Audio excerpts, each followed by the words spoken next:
Oi, doutor Tiago. Olá, boa Boa noite, noite, meu amigo. deputada.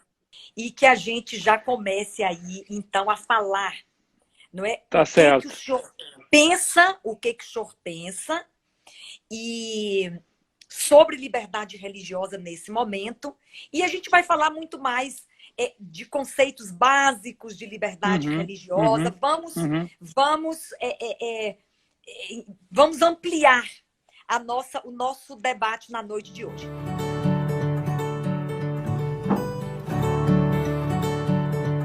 Primeiramente, muito obrigado pelo convite.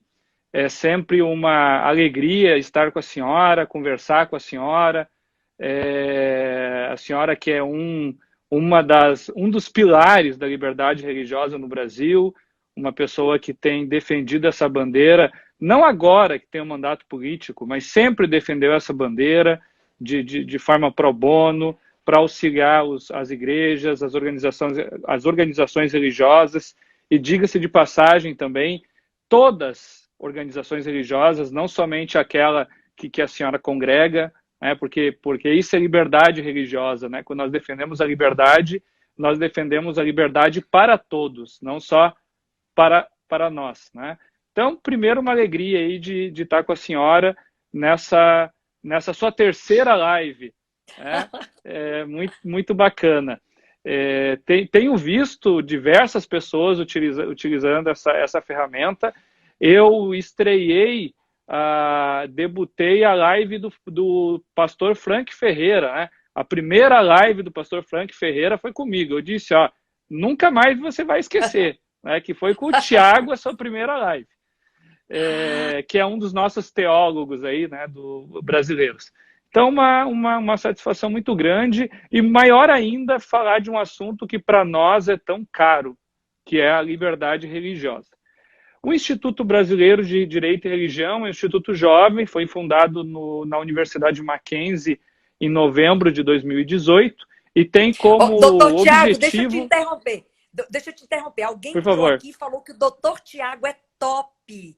Um dos maiores olha aí, especialistas em capaz, liberdade religiosa no Brasil. Olha aí, tá vendo, doutor Tiago? oh, que responsabilidade, Desculpa, né? Que desculpa interromper o senhor. responsabilidade. Não, capaz. Fica à vontade, a senhora que é a anfitriã aí da live. Bom, então, quero agradecer aqui, eu estou vendo aqui o Darcy Prigol, que é lá da Comissão de Ai, Liberdade doutor Religiosa Daci, do Paraná. querido. O doutor Odacir está Obrigada. por aí. Eu estou com a minha assistente aqui, né? Ó, dá um oi ali pro pessoal, minha assistente. Dá um oi ali, ó. Ah, querida. Ó, daqui a pouco meu assistente, eu tenho um assistente de 11 Tem anos, também? sobe aqui também, viu? Olha aí. Bom, então o Instituto Brasileiro de Direito e Religião, quietinha, minha assistente. Tu tem que ficar, o teu trabalho é ficar quietinha.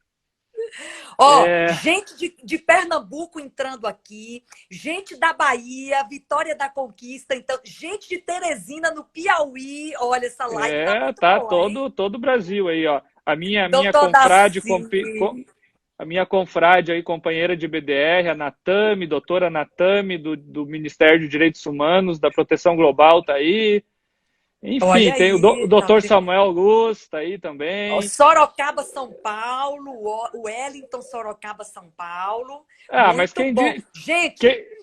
vamos seguir o IBDR, ó. Isso, Instituto IBDR, lá no Instagram, Instituto Brasileiro de Direito e Religião. Vamos seguir todo mundo lá, o IBDR no Instagram. Sim, isso. doutor Tiago. Segue o Thiago também, TR Vieira, o Jean Regina. Quem falou que eu sou top não vale, porque é o Felipe. O Felipe é um amigo. E aí, amigo, é fácil falar que a gente é top, né? Então não vale, Felipe. Ó, Bom, Jundiaí, Pindamonhangaba, Sorocaba, tá todo mundo Mo entrando. Professor Mogi Guaçu, Washington, Mogi Mogi Guaçu também. Guaçu, ah, São Paulo em professor peso aí. Washington Alencar, da APSO, Associação Paulista Sudoeste. Obrigada, professor. Olha, a coisa tá bem informal aqui, mas, doutor Tiago, agora eu vou me comportar. Caruaru, Pernambuco, terra boa, Ó, Caruaru. Daniel Constantino, da APAC, Associação Paulista Central. Muito bem. Bira de Caruaru. Tá muito bom. Vamos lá, Tá doutor legal. Tiago.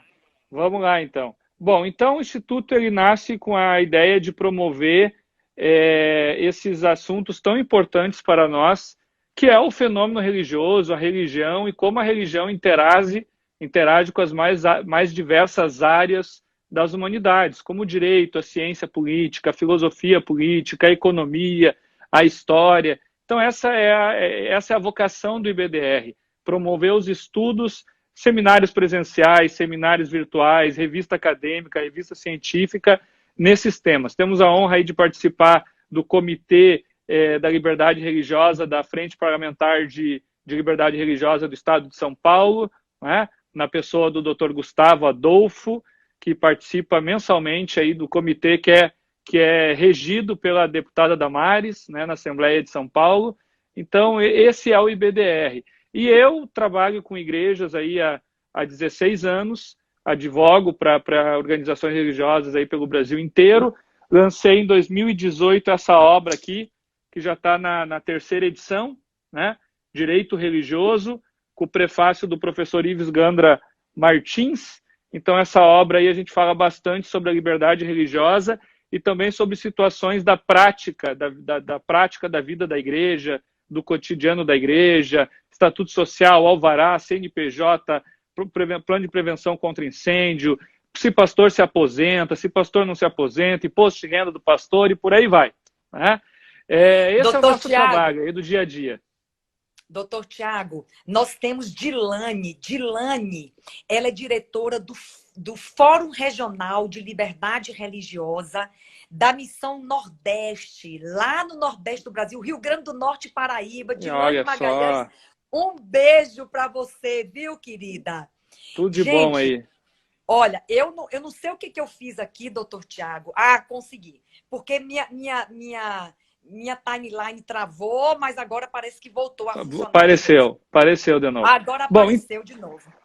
Então vamos falar um pouquinho aí desse tema que tanto para mim quanto para a senhora e para todos que estão nos acompanhando é tão importante, que é a liberdade religiosa, né? Doutor Tiago, deixa eu só fazer uma pequena intervenção aqui. Fica à vontade. Eu planejei fazer uma coisa antes do senhor se adentrar propriamente ao tema.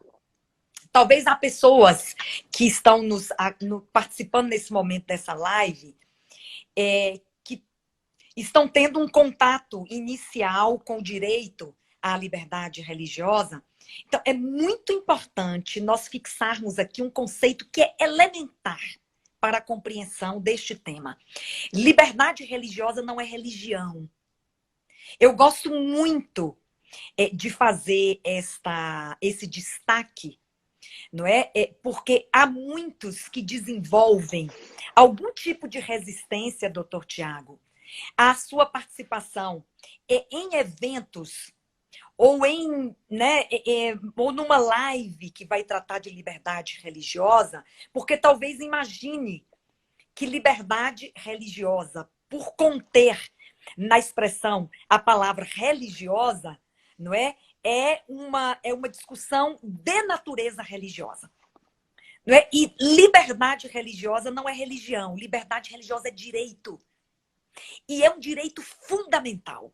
O que é direito fundamental? Né? E a gente pode até fazer uma rápida distinção aqui, eu não sei se o senhor concorda com ela, mas direito fundamental, ele é diferente dos direitos humanos. Os direitos humanos são direitos universais. Direito à liberdade religiosa também é um direito humano. Mas é um direito fundamental porque o Estado brasileiro, ele elegeu, ele positivou o direito à liberdade religiosa, não é, em seu ordenamento jurídico. Então, para nós brasileiros, o direito à liberdade religiosa, ele foi eleito pelo Estado brasileiro como um direito fundamental e foi positivado na nossa Carta Magna, na Constituição Federal, no artigo 5º, incisos 6º, 7º e 8º, são os principais dispositivos legais constitucionais, não é, que garantem a liberdade religiosa, embora no texto constitucional a gente tenha outras disposições, não é, que reforçam esse direito, Mas nesses 3 incisos do artigo 5º é onde o direito à liberdade religiosa está garantido como direito fundamental de todos os brasileiros. Não é? Então, nesse sentido, doutor Tiago, eu inauguro aqui nossa fala, não é, para dizer que nós não vamos tratar hoje aqui de preceito religioso, não é? Mas do direito de ter um preceito religioso. E aí eu vou... Sim. Não, pode terminar. Pode continuar. Porque o preceito religioso, ele é inerente à religião. Ele é inerente à religião. E a liberdade religiosa é inerente ao direito. Não é? Portanto, e é um direito que todos devemos conhecer, porque o direito não socorre quem dorme. Não é? Este é um ditado jurídico, vamos dizer assim, de que o direito não vai socorrer quem dorme. Se você não conhece o direito do qual você é titular, como é que você vai se socorrer dele? Por isso que é tão importante estar aqui hoje e aprendermos um pouquinho sobre as melhores práticas, não é?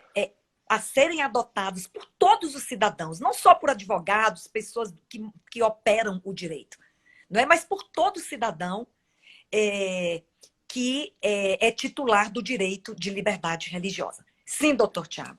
Então, até eu contar uma experiência prática que eu tive, uma experiência triste, aqui no Rio Grande do Sul, se criou um grupo de advogados para postular a possibilidade de fazer uma chapa e concorrer na seção Rio Grande do Sul no OAB, né?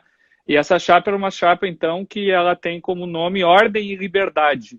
Então, era uma chapa que tem como intenção tirar a esquerda da OAB, que o Rio Grande do Sul, a centro-esquerda e esquerda sempre dominou, né?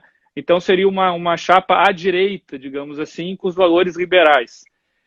Bom, dito isso, eu, de vez em quando, colocava algum artigo, falava alguma coisa sobre liberdade religiosa no grupo, até que o pessoal disse para mim que não era para falar sobre religião no grupo. Não era para falar sobre liberdade religiosa. Aí foi quando eu disse, não, peraí, vocês estão equivocados, então. Porque esse grupo é um grupo que fala sobre ordem e liberdade. E a liberdade religiosa é a mais importante das liberdades. A liberdade religiosa é matricial a todas as liberdades e a liberdade religiosa é um dos principais fundamentos da democracia. Por quê, gente? O que é democracia? Quando a gente fala em democracia, a gente lembra da possibilidade de votar, de ser votado, da possibilidade da minoria ter voz, de todos os grupos de uma sociedade ter voz. Isso é uma democracia. E qual é a essência da liberdade religiosa? A essência da liberdade religiosa é a multiplicidade de pensamentos, é a multiplicidade de fés, de crenças diferentes. Bom, se você tem uma liberdade que tem como essência a multiplicidade de todas as fés, que são diversos credos diferentes, que muitos se contradizem, né? Se você tem, então, pensamentos tão antagônicos na liberdade religiosa, porque a liberdade religiosa deve promover a possibilidade desses pensamentos antagônicos conviverem na mesma comunidade de forma harmoniosa, isso significa dizer que a liberdade religiosa, ela estrutura a própria democracia.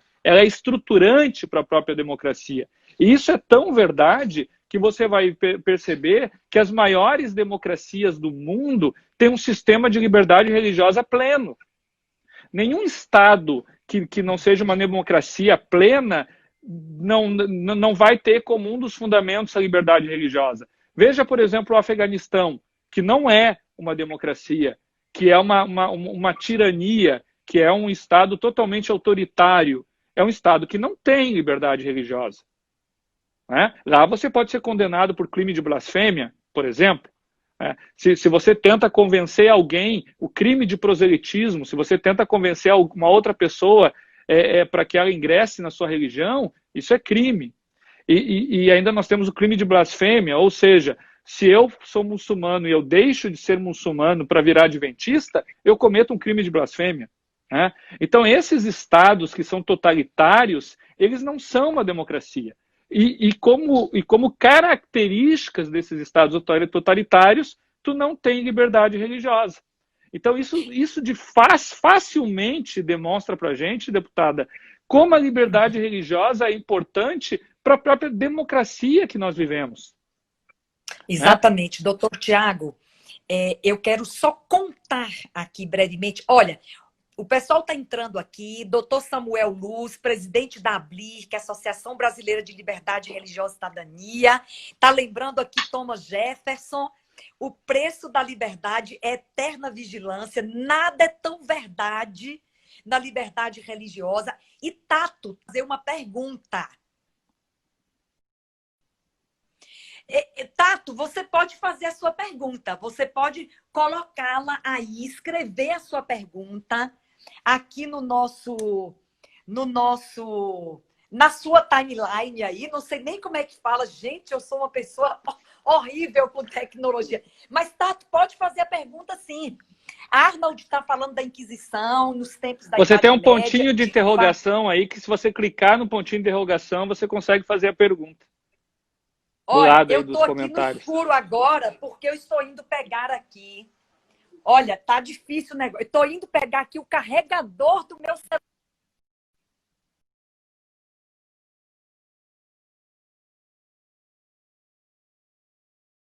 Tem mais gente aqui querendo fazer pergunta. O doutor Tiago já nos falou como fazer a pergunta.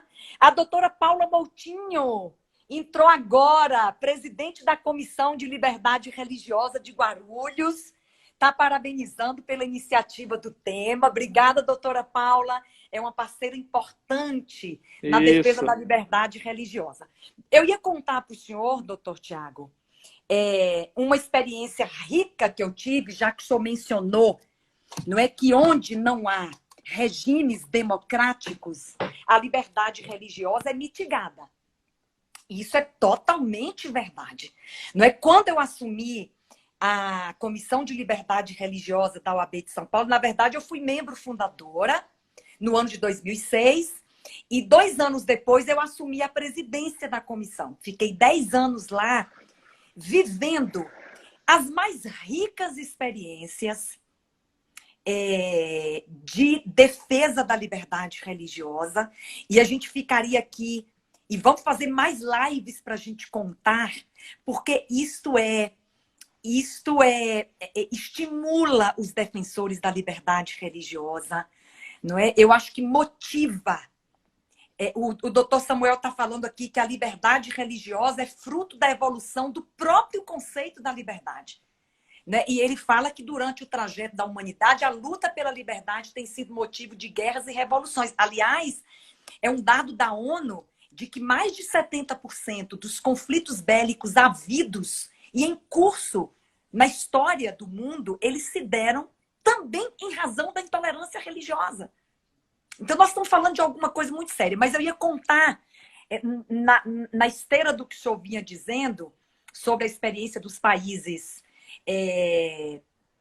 Doutor Tiago, os países totalitários, não é?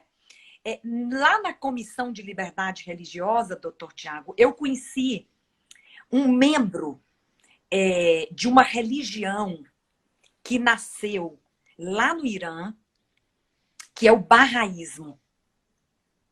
Né? E eu conheci um ativo adepto, um Bahá'í, cuja família ainda vive no Irã, não é? Ele vive no Brasil, e ele trouxe diversas vezes pedidos de socorro de religiosos Bahá'ís lá no Irã,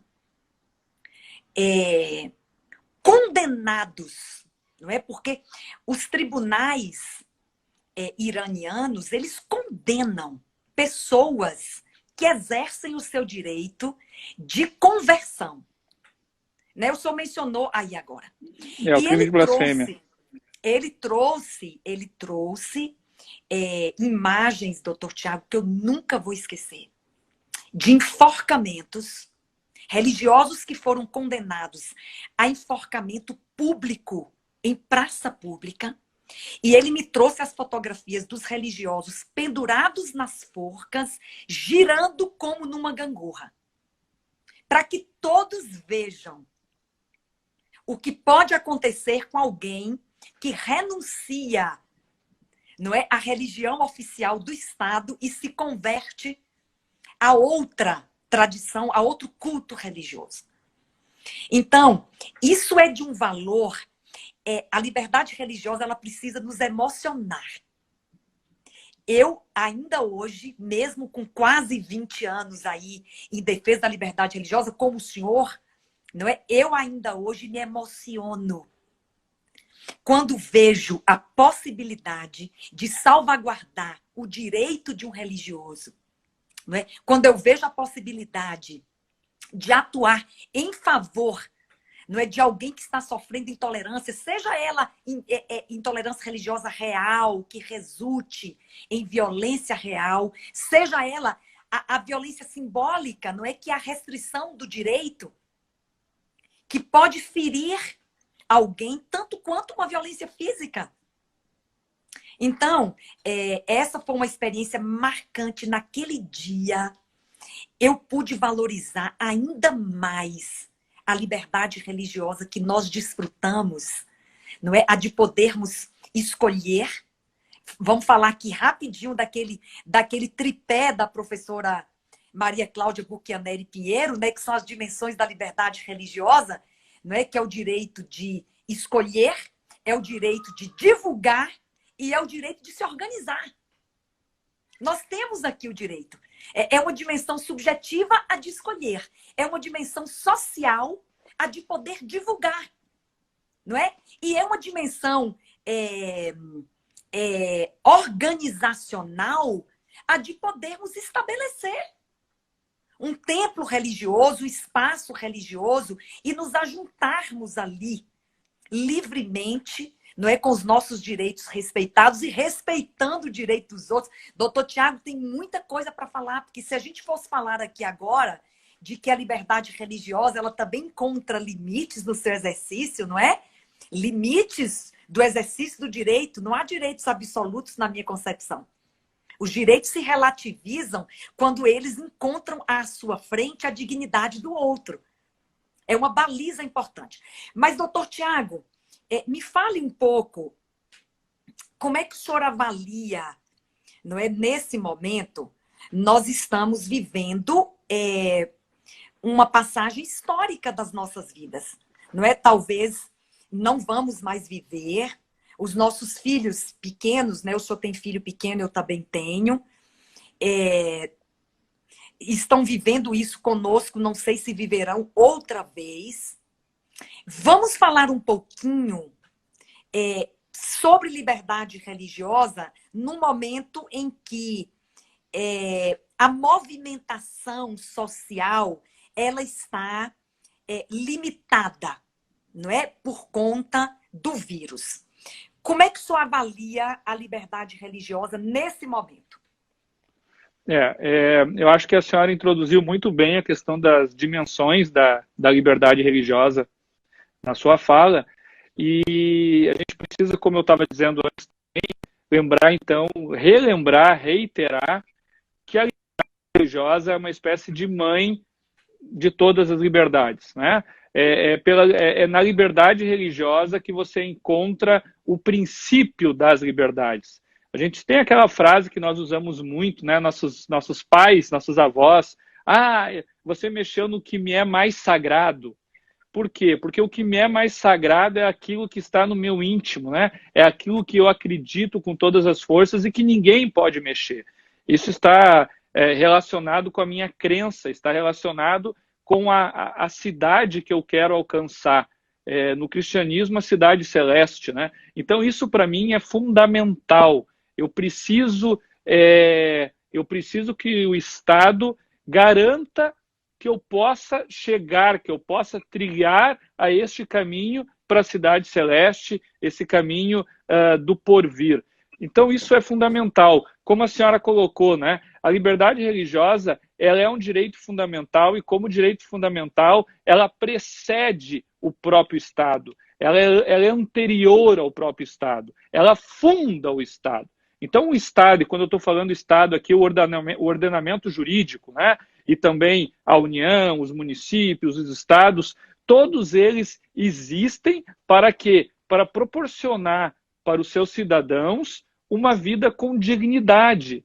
Não é à toa que a dignidade da pessoa humana é ou melhor, é o principal fundamento de uma república. Se a gente pegar a Constituição, está lá no artigo 1º, inciso 3º, fundamento da república, dignidade da pessoa humana. E aí a gente encontra os limites das liberdades. Qual é o grande limite? É a dignidade, como a senhora falou, né? Então, se uma liberdade de alguma forma está alcançando a dignidade, não para servir, mas para impedir ou para atrapalhar que alguma pessoa viva com dignidade, ou que uma coletividade viva com dignidade, então nós temos aí a necessidade dos controles democráticos restringirem esta liberdade. E aí, nessas dimensões das liberdades, da liberdade religiosa que a senhora colocou, nós temos, então, a liberdade de credo e de crença. Essa liberdade é uma liberdade íntima, é uma liberdade privada, e essa é muito difícil de ser restringida. Ela está na essência da liberdade religiosa. Então, é muito difícil de o Estado conseguir legalmente ou constitucionalmente restringir a minha liberdade de credo, certo? E aí nós temos as liberdades de ação, ou as liberdades públicas, que a senhora chamou de liberdade social e liberdade organizacional. E essas duas liberdades, que então é a liberdade de expressão, a liberdade de expressar a minha fé e de defender a minha fé, e a liberdade de cultuar a divindade, de cultuar a Deus, são liberdades, então, que são públicas, porque são exercidas na arena pública, são exercidas na esfera pública. E aí elas encontram, naturalmente, algumas restrições. Quais são essas restrições? As próprias outras liberdades, que todas juntas existem para quê? Para tornar a nossa vida digna. Como nós estamos vivendo agora no momento de pandemia, nós temos uma necessária restrição a essas liberdades de ação, né? Quais são as liberdades de ação? Aquelas que são exercidas na esfera pública. Então, necessariamente, é importante que haja mecanismos de restrições. E esses mecanismos são aqueles que estão na Constituição. Né? E aí, quando você tem, por exemplo, a necessidade de não ter um culto público, um culto comunitário, um culto com diversas pessoas, porque isso vai aumentar o contágio do Covid-19 exponencialmente, qual é o controle democrático aqui? É a própria preservação da dignidade da pessoa humana. A gente não pode falar de vida de forma autônoma, né? A vida, ela existe com dignidade. A vida, ela existe quando ela está integrada com as liberdades. Senão a gente vira uma árvore, né? A gente vira um animal. Então, por nós sermos racionais, por nós sermos... e aqui eu vou usar um princípio cristão, né? Por nós sermos criados à imagem e semelhança de Deus, por nós termos dignidade, nós precisamos de liberdade. Então, a vida, ela não existe sem dignidade, e o que proporciona dignidade para nós são as liberdades. Mas na medida em que eu uso uma liberdade para prejudicar a vida de outros, né? E é isso que acontece com a aglomeração de pessoas. Por que prejudicar a vida de outros? Veja, deputada, eu não vou estar prejudicando somente a vida daquelas pessoas que estão voluntariamente ali, porque eu vou aumentar o contágio de Covid-19, essas pessoas têm famílias, essas pessoas contatam com outras pessoas, e quando você vê esse o Covid-19 encontra um pico em uma determinada região. Né? Então, por isso que a aglomeração de pessoas, mesmo no caso de uma liberdade de culto, nós devemos abrir mão.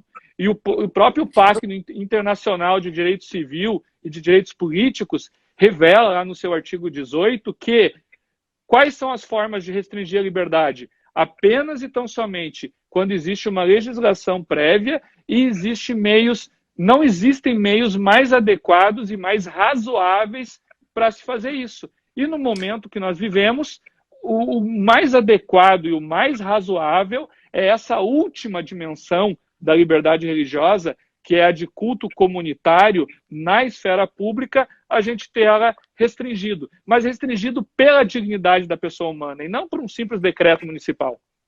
Doutor Tiago, eu gosto muito de um ensinamento do professor Ives Gandra. Há muito tempo atrás, eu gosto de contar as historinhas, porque as historinhas fixam os conceitos, né? Uhum. Há muito tempo atrás, a OAB de São Paulo fez um evento para falar sobre os limites das liberdades. Era um assunto muito polêmico, não é? Porque alguns se insurgiram naquele evento, não é?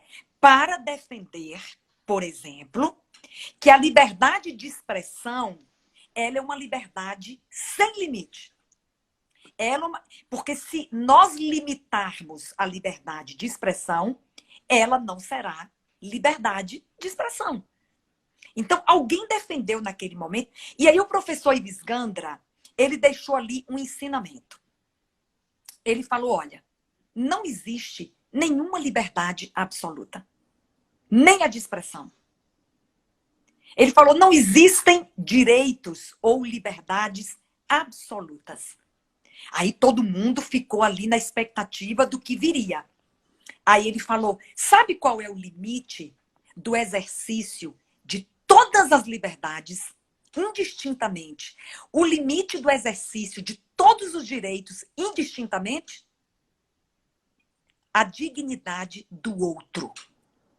A dignidade da pessoa humana. Esse é o limite. Todas as vezes que eu estou exercendo um direito de modo a violar a dignidade, o que é dignidade? Doutor Tiago, às vezes eu falo para meninos e meninas, adolescentes, em escolas de ensino fundamental. E eu gosto muito de trabalhar o tema da dignidade com eles. Não é? O que é? E eu faço essa pergunta clássica para eu saber qual é o entendimento que eles têm sobre dignidade. E eu pergunto, quem sabe aqui o que é dignidade? Porque dignidade parece que é alguma coisa palpável. A gente fala tanto em dignidade, violou minha dignidade. Mas o que é dignidade? Dignidade, numa conceituação bem simples, dignidade é valor humano. Embora a lei de proteção aos animais trate da dignidade animal, mas nós estamos falando de dignidade humana. Dignidade é valor. Eu tenho dignidade, eu tenho valor. E tudo aquilo que diminui o meu valor, tudo aquilo que retira ou diminui o meu valor ou retira o meu valor, está violando a minha dignidade. E é um valor único, né? E é um valor único.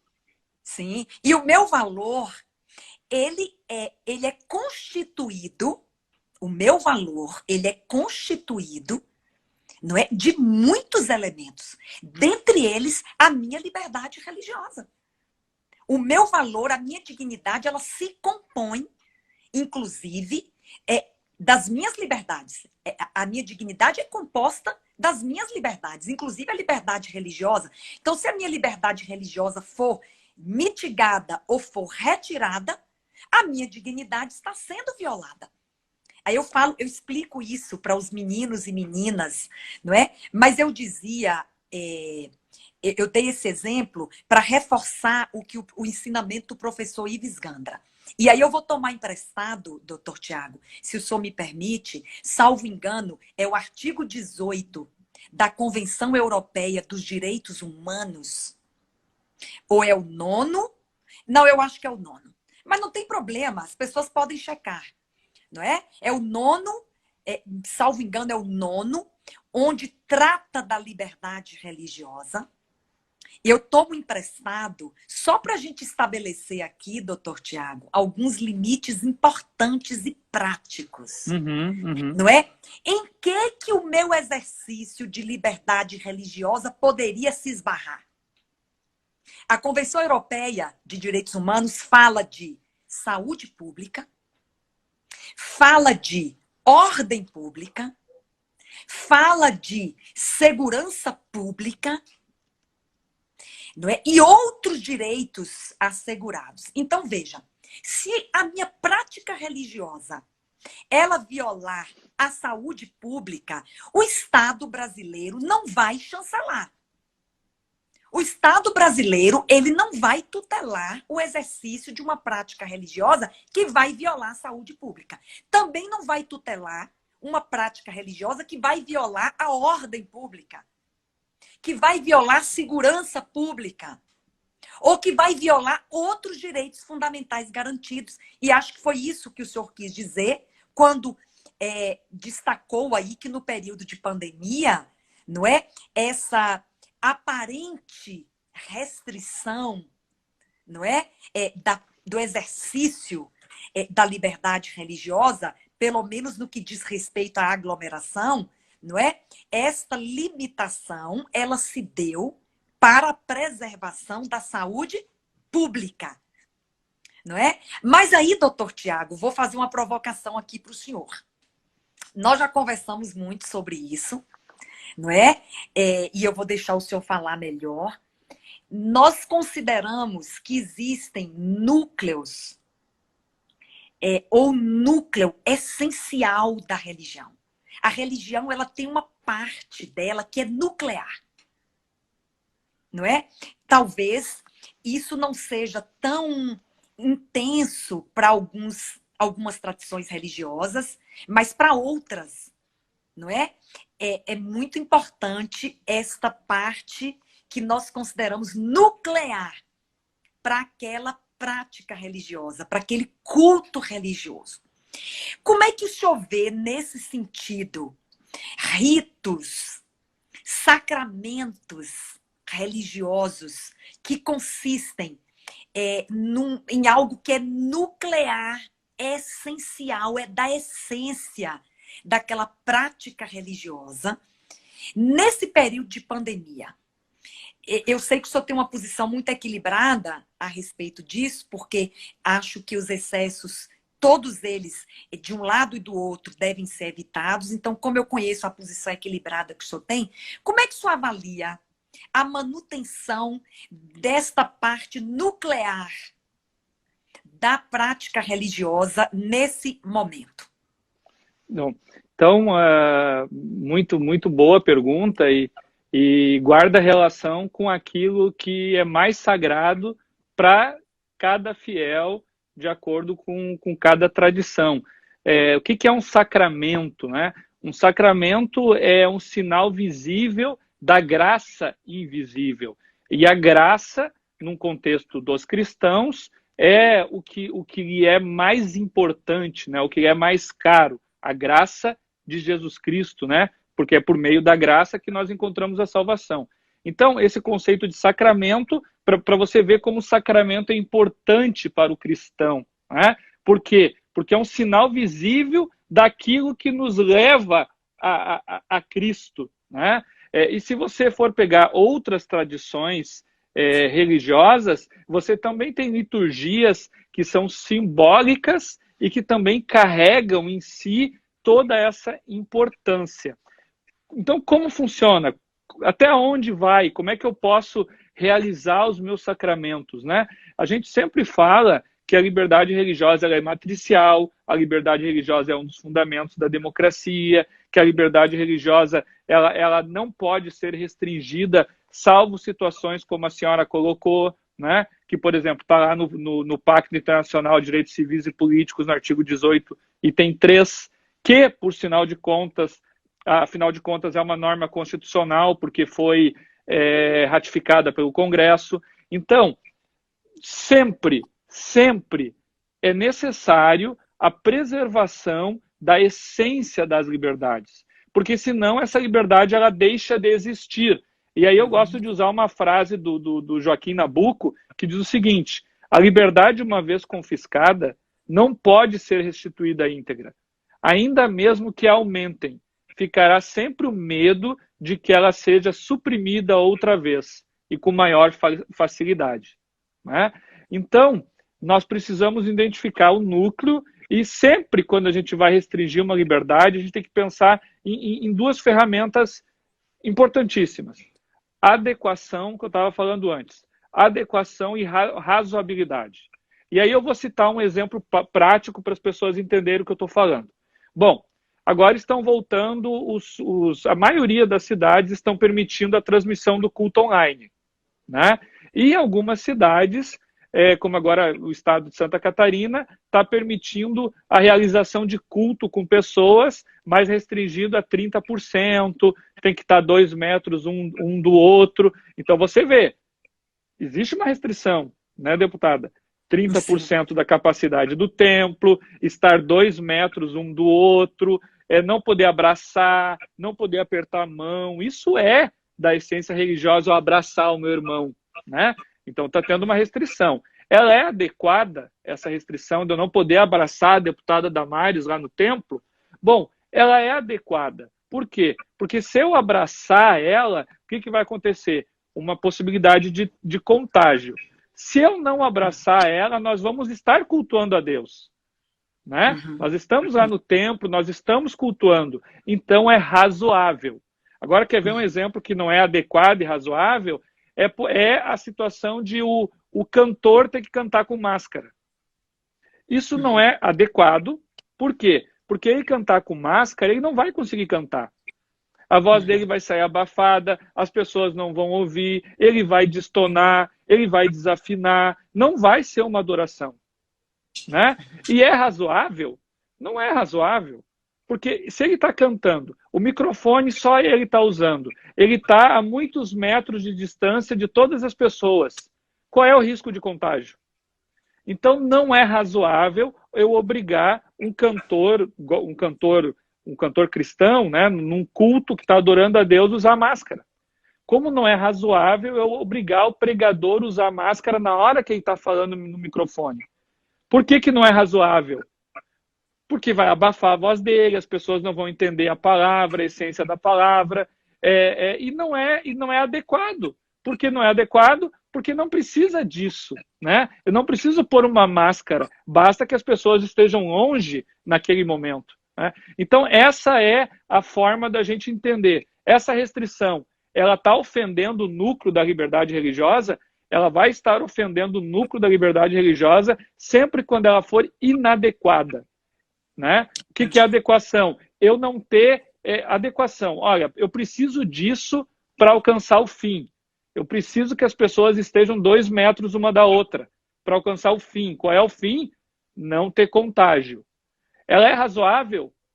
É razoável, porque eu vou continuar adorando a Deus, eu canto, eu escuto a palavra, eu faço os sacramentos, que a gente disse. Né? Então é razoável. Eu acho que aí a gente resolve.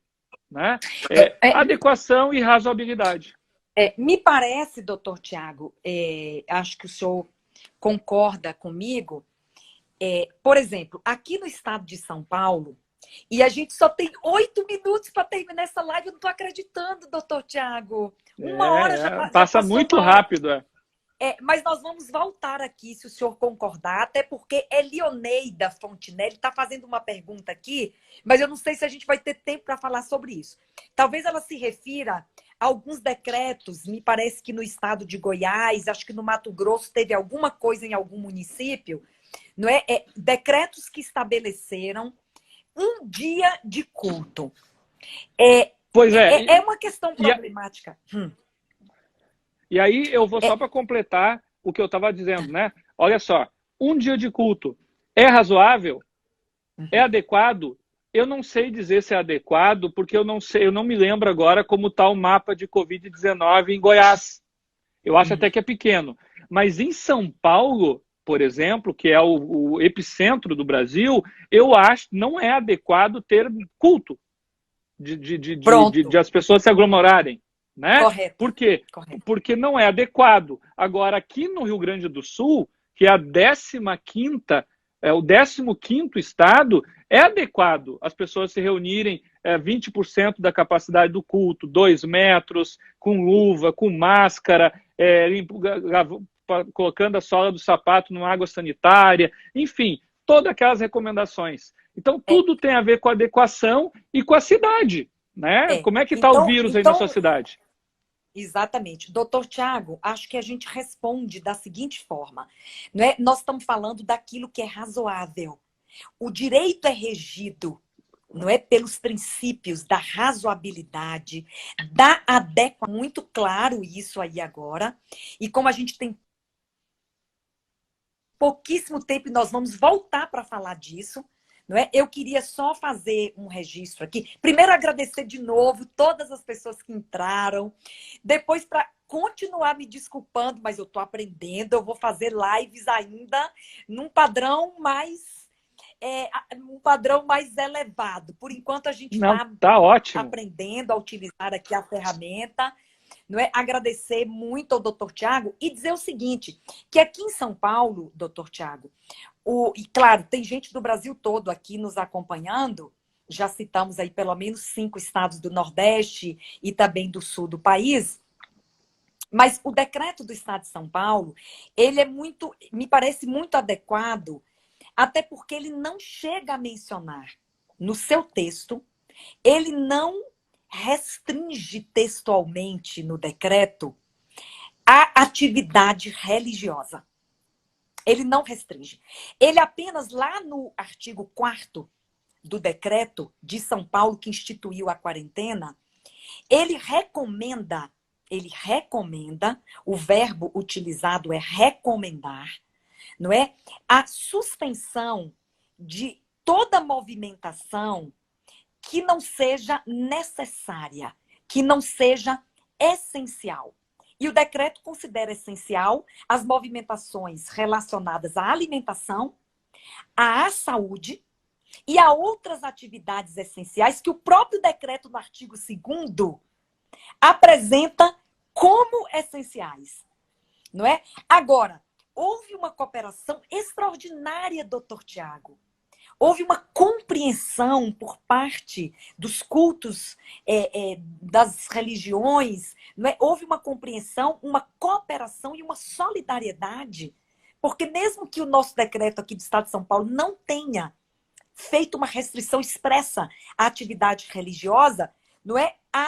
Os grupos religiosos parceiros compreenderam a urgência e que nós vivemos no epicentro da epidemia e que em favor, não é, da saúde pública, nós podemos, então, realizar os nossos cultos virtuais, como tem sido, transmitidos online, não é? E as coisas têm funcionado bem.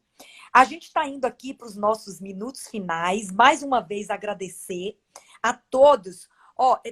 Elioneida está perguntando, foi o que eu mencionei, no estado de Goiás, as igrejas estão sendo estimuladas a abrir no domingo, apenas no domingo. Eu imagino que Elioneida talvez tenha um outro dia de guarda, e há aqueles que guardam o sábado, há os que guardam o domingo, há os que guardam a sexta-feira, como os muçulmanos, não é? E ela está aqui preocupada com o estabelecimento de um dia, o domingo. De fato, isso aconteceu, não é? Porque isso traria a outros religiosos que têm um dia de guarda sagrado, não é? Compromete essa guarda e essa realização de cultos. Está correto aqui. Vou só falar aqui. A Leandro Rodrigo. Ele está dizendo que o critério da proporcionalidade como método para justificação de intervenções em direitos fundamentais pode nos ajudar a compreender os limites razoáveis dos decretos. Muito bom, muito boa a participação dele. Ele está concordando com o senhor. Né? O critério da proporcionalidade, que é um princípio do direito, ele pode sim justificar, não é, esses decretos que fizeram essas intervenções no exercício de direitos, inclusive aqueles relacionados aos cultos religiosos que implicam em aglomerações. As pessoas estão agradecendo. Professor Washington, vivemos na era do aprendizado constante, parabenizando. Nós temos aqui 2 minutinhos. Doutor Tiago, antes que a gente encerre o tempo, eu quero agradecer muito o senhor, quero fazer uma provocação para que o senhor esteja conosco aí num segundo momento para falarmos de liberdade religiosa, porque tem muita coisa para a gente falar. A Leandro está dizendo que a análise da ciência pode ser muito útil e decisiva junto com o critério da proporcionalidade, ou na análise do critério da proporcionalidade, o uso da ciência. E, doutor Tiago, o senhor teria aí uma palavra final para nos deixar, que já estamos com 1 minutinho agora para encerrar. Tá Beijo bom. para todos, se eu não conseguir falar de novo. Um beijo, obrigada, gente. Acompanha a nossa live aqui, tá certo? Sim, doutor Tiago. Vou falar rapidinho, agradecer o pessoal aí que não saiu da live, né? Eu tô vendo aqui que a gente está sempre com não baixa de 50 pessoas ao vivo. Agradecer vocês, agradecer a deputada aí pelo convite e que eu aceito o desafio da gente estar em outra live, estar em outros eventos juntos aí. Peço para vocês me seguirem no Instagram, TR_Vieira, seguir o Direito Religioso lá, Direito Religioso Oficial. O Jean também, o Jean Regina, que é o coautor comigo aí dessa obra. Quem quiser adquirir a obra pode entrar lá em direitoreligioso.com.br. E mais uma vez agradecer pela oportunidade. Liberdade religiosa com responsabilidade, né? Eu acho que assim a gente vai conseguir sair dessa crise, sair dessa pandemia, sem ter nossa tão importante liberdade religiosa e as liberdades dela decorrentes restritas ou prejudicadas. Muito obrigado novamente. Obrigada, Conte comigo sempre. Tiago.